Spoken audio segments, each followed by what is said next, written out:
What's going on, family? Shalom to everybody. Coming back with a part 2, as the Most High just is so awesome. We thank you, Most High, for your word. We thank you, Yahuwah. We thank you, Yahushua, who hung, bled, and died.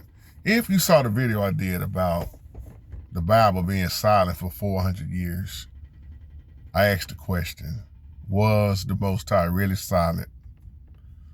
Or is it that the things that you're looking for is off in the other books that was taken out? When you study the Bible, when you look at what the Greeks did, if you look at Bible, let me say it like this. I don't want to say world history. When you look at war, here we go. I asked the question in the last video, with everybody saying the 400 years of silence from when the Most High stopped with Malachi, then you got this 400-year gap in between, and then New Testament starts with John the Baptist, the forerunner for Christ. I said, if he was silent, why was he silent? Or was he really silent again? Or was it placed in other books? Now, I don't expect everybody to agree with this, because if you don't believe in the Apocrypha, or if you don't believe in the Geneva Bible or the Ethiopian Bible, then this video probably is just not for you. But to those that study those Bibles, this video is for you. Out of all of your studying, right? This is what I'm about to make a lot of people mad at in Christianity, especially when you talk about Western Christianity. What's the difference between Western Christianity, Eastern Christianity? Christianity is something that Christ never started. Okay, let's just throw it out there again. Have you ever read in the Ethiopian Bible the return of Christ? It'll blow your mind. Have you ever, I'm not going to spoil it for you, but have you ever went into the details about the way the Ethiopian Bible says the return of Christ was going to come? This is why you got this argument about, well, this Bible said that he's going to return back in Africa. Well, this Bible said Jerusalem over here. King James Version said this. That's why I asked y'all the other day about the Geneva Bible versus the King James Bible. When you start translating, see, people got killed for the Bible. Let's just throw it out there. That's why I'm going to say this again. War. They will kill people and then change the translations. Change it to this translation. Somebody else get killed off. Somebody else get killed off. Translation.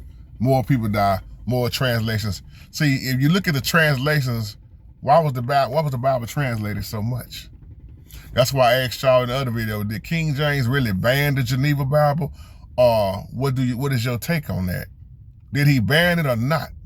Or why did the Geneva Bible used to be considered, and still is to a lot of people, the most popular English translation of the Bible before the King James? But in the Ethiopian Bible, oh, it is different.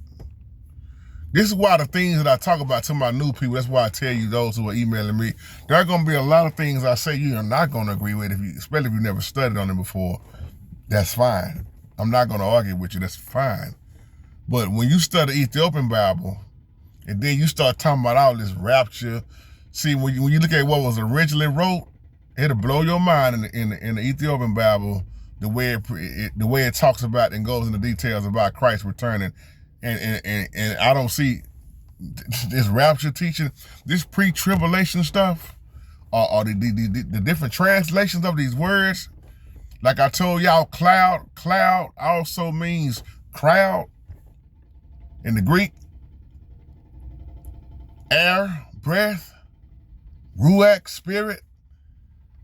The context is so important. Bible language is so important.